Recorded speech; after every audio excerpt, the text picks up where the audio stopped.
Tribuners, sampah menumpuk di Pasar Langgur, pemilik warung ngaku terganggu lalat dan bau busuk. Sampah kembali menumpuk di Pasar Langgur, Kabupaten Maluku Tenggara Malora, Provinsi Maluku, tepat hari kedua Idul Adha. Pantauan tribunnews.com Sabtu 7 Juni 2025 pukul 4 sore, tumpukan sampah nampak menggunung dari dalam Pasar Langgur, tepatnya arah jalan keluar alternatif. Jenis sampah bervariasi dari sampah plastik, karton, hingga sayur yang membusuk, semuanya diletakkan begitu saja.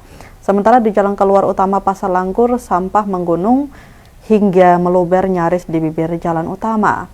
Nampak bak sampah yang disediakan Dinas Lingkungan Hidup atau DLH Malora belum terisi penuh. Ironisnya, warga dan pedagang lebih memilih membuang sampah di luar tempat yang telah disediakan dinas teknis terkait.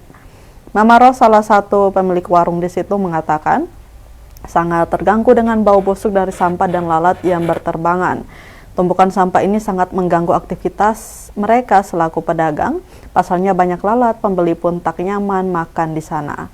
Menurutnya sudah hampir 1 pekan tak kunjung diangkut petugas kebersihan dari dinas terkait.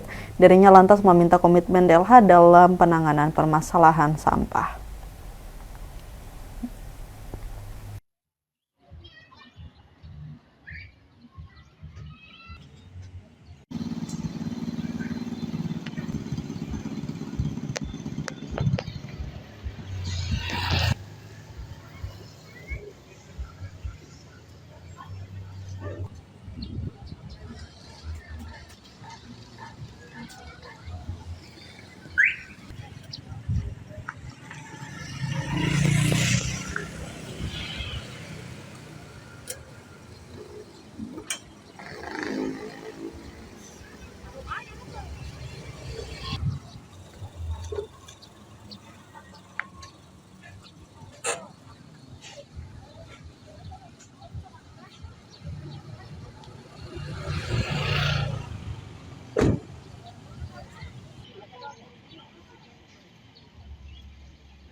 Download Tribun X sekarang, menghadirkan lokal menjadi Indonesia.